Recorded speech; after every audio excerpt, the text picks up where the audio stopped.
नमस्कार, मैं हूं देवांजलि मिश्रा। राजनीति में कब क्या हो जाए किसी को नहीं मालूम। पता चला कि अभी ये नेता यहाँ है, चुनाव आते ही नेता एक पार्टी से दूसरी पार्टी में भाग जाता। इसके साथ ही साथ एक देश दूसरे देश के लिए भी यही करते हैं, क्योंकि इंटरनेशनल लेवल पर जो राजनीति चलती है वो घरेलू राजनीति की ही तरह होती है। ये तो आप जानते हैं कि इस वक्त कोरोना का काल चल रहा है और अमेरिका और चीन में ठनी हुई। इसके साथ ही साथ विश्व दो फाड़ हो चुका है। इसी बीच घटनाक्रम बदल रहा है। पहले चीन ने अमेरिका को जवाब देते हुए ईरान से बड़ा समझौता किया और अमेरिका को चिढ़ाया। फिर अमेरिका ने चीन को जवाब देते हुए उससे बड़ा समझौता कर चीन के साथ ही साथ रूस को लपेट लिया और बाजी को पलट दिया। इसी बीच सामरिक मामलों के विशेषज्ञ और विदेशी मामलों के विशेषज्ञ कह रहे हैं कि इसमें भारत की स्थिति क्या है, इन दोनों समझौते से भारत को क्या हासिल हुआ।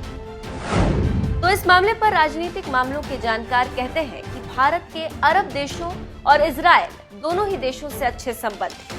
भारत का ज्यादातर तेल सऊदी अरब से आता है। भारत चाहता है कि सऊदी अरब और यूएई में शांति रहे। अगर सऊदी अरब से पाकिस्तान हटता है तो ये भारत के लिए खुशखबरी।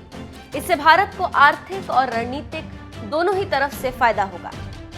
सऊदी अरब में भारत का भी प्रभाव और बढ़ सकता है। इजराइल यूएई के बीच डील का असर दुनिया में काफी दूर तक होगा। इसमें पश्चिम एशिया, यूरोप और अफ्रीका शामिल।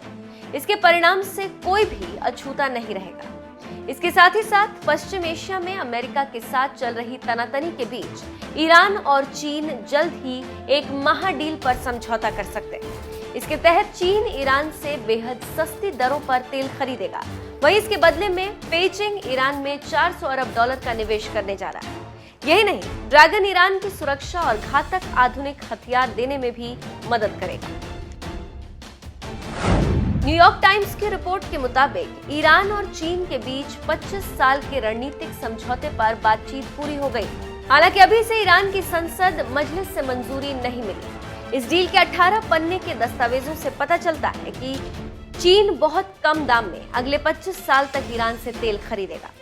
इसके बदले में चीन बैंकिंग, आधारभूत ढांचे जैसे दूरसंचार, बंदरगाह, रेलवे और ट्रांसपोर्ट आदि में निवेश करेगा। तो उधर इजराइल यूएई के डील से सऊदी अरब यूएई को काफी फायदा होगा, जिससे इन मुस्लिम देशों की किस्मत बदल जाएगी और इजराइल से कई बड़ी टेक्नोलॉजी इन मुस्लिम देशों को जाएगी और उन देशों से इजराइल को बड़ा फायदा होगा।